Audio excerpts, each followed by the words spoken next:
नमस्कार दोस्तों, कैसे हैं आप सब? आशा करती हूँ आप सब अच्छे होंगे, खुश होंगे और स्वस्थ होंगे। तो जी हम भी ठीक-ठाक हैं। सुबह-सुबह का टाइम है और वार है मंगलवार। तारीख है 7 7 जनवरी है और सुबह-सुबह का टाइम है, सर्दी बहुत ज़्यादा पड़ रही है और मैं लगी हूँ थोड़ी-सी अपनी साफ-सफाई में।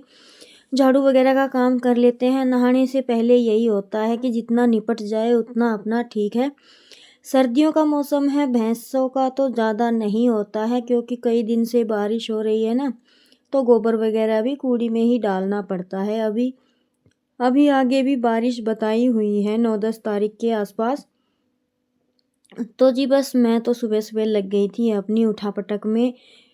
सबसे ज़्यादा दिक्कत क्या हो रही है, कपड़ों की ही हो रही है। धोते हैं तो सूखते नहीं हैं और सूख भी जाएँ तो बंदर सूखने नहीं देते हैं। हमारे यहाँ पर बंदरों की भी प्रॉब्लम ज़्यादा है, तो इस वजह से इधर-उधर कपड़े रखे ही रहते हैं। कभी पंखे चलाने पड़ते हैं तो कभी कुछ। तो जी अपना बस कपड़ों वगैरह का सामान था जो उठा दिया है। अभी मुझे लगानी है झाड़ू और मौसम इतना बेकार हो रहा है कि पोछा लगाने का मन नहीं करता बिल्कुल भी। फर्श पहले ही गीला-गीला सा लगता है, तो पोछा लगाएँगे तो वो फिर सूखने में ही नहीं आता है।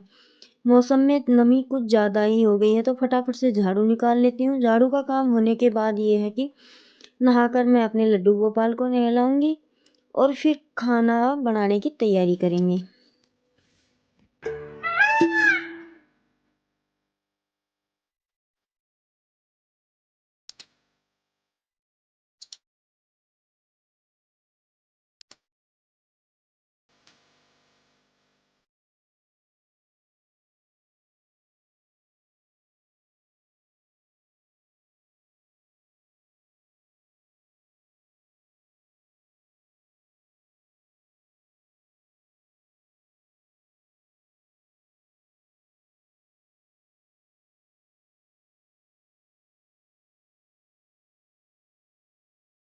और सर्दी हो या गर्मी हो, हम लेडीज़ का यही होता है कि एक बार उठने के बाद अपना थोड़ा-सा घर सिमट जाए ना, अच्छे से थोड़ा-सा सेट हो जाए, तो फिर बाकी का काम करने में भी आनंद आता है।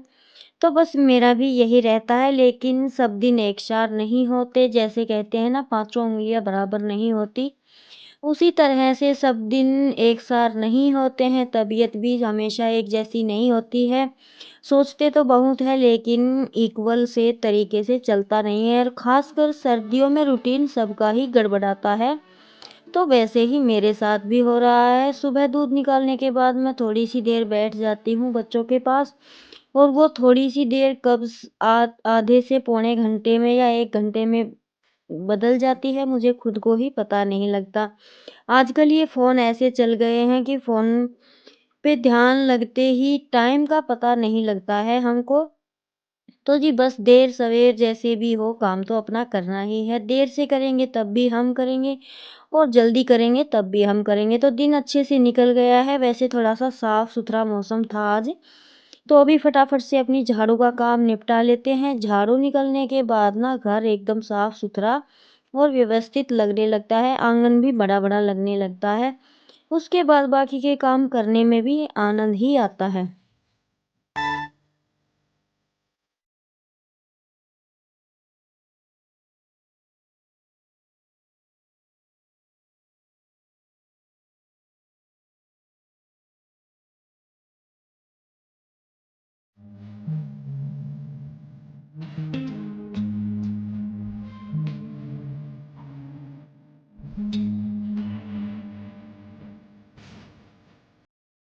एक तो भयंकर सर्दी का मौसम और ऊपर से बच्चों की छुट्टी, तो ये समझ लीजिए कि नीयत इतनी ख़राब हो चुकी है और मैं पैर से हो चुकी हूँ बिल्कुल लंगड़ी, क्योंकि पैर में मोच मोच भी नहीं आई थी, ऐसे ही पैर फिसल गया था अंधेरे में। सुबह दूध निकाल लेकर आई थी, लेकिन जब मैं साथ के साथ घूमती रही, काम करती रही, तो मुझे पता नहीं लगा कि मेरा पैर कहीं पे फिसला है।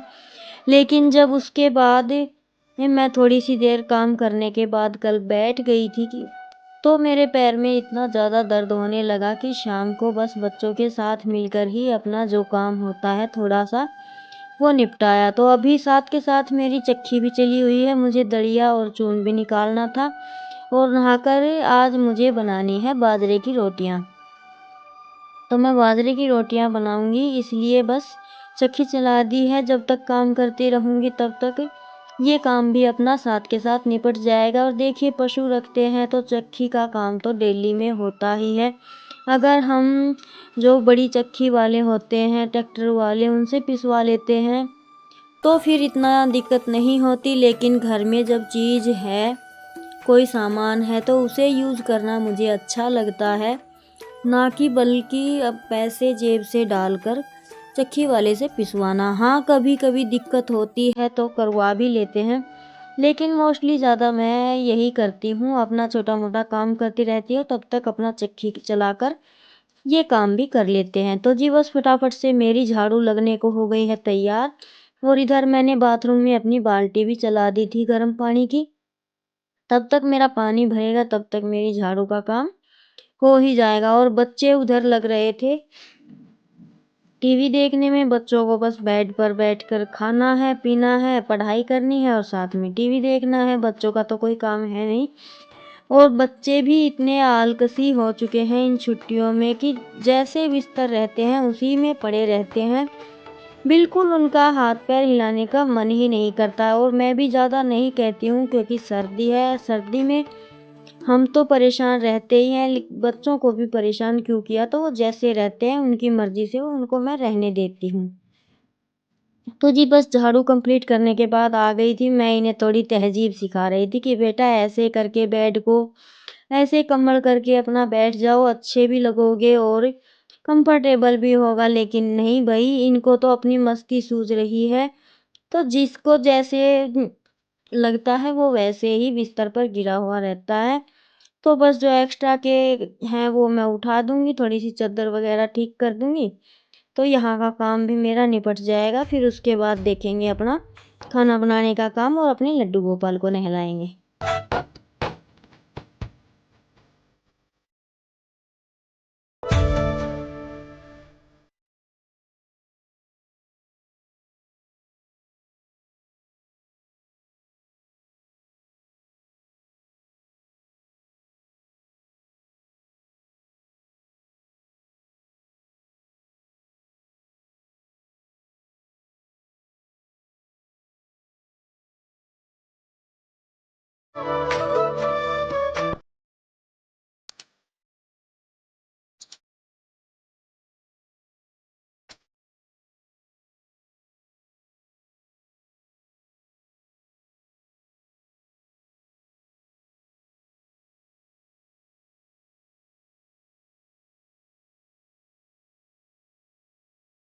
और आप भी देख रहे हैं, मैंने यहाँ से कोई सामान नहीं उठाया है, कुछ भी उठाया नहीं है, बस अच्छे से थोड़ा सा सेट करके रख दिया है। तो वही कमरा जो अभी तक फैला हुआ लग रहा था, अभी कितना सुंदर लग रहा है।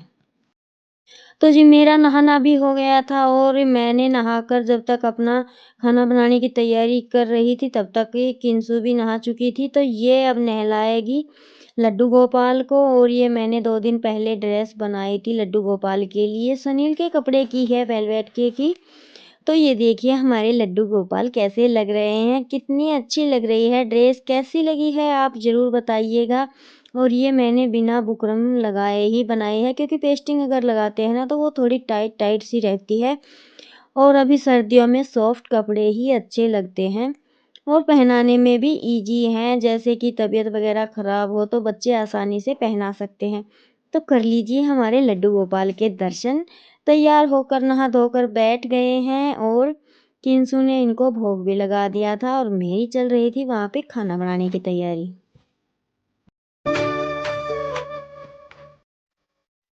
राधे राधे गाइस। तो गाइस अभी 10 बजने वाले होंगे और हमारे प्यारे से कृष्ण जी उठ चुके हैं और उनको नहला धुला भी दिया मैंने। और उनकी जो ड्रेस बनवाई थी ना, ये भी पहना दी। देखो कितनी प्यारी लग रही है ना, है ना। तो अभी इसको खिला देगी खाला और उसके बाद ये थोड़ी देर सो जाएगा 4 बजे तक, बिकॉज थर्ड हो रही है तो फिर भी 4 बजे तक सो जाएगा। है ना, है ना। और मम्मी अभी बना रही है खाना और वो दोनों पढ़ाई कर रहे हैं। शरारत कुछ समझ नहीं आ रहा, क्योंकि मैं जाती तब वो पढ़ाई करने लग जाते हैं, बाकी वो शरारत ही कर रहे हैं। तो अभी मैं तो नहा धो ली हूँ, मैंने कन्ना को नहलाया भी है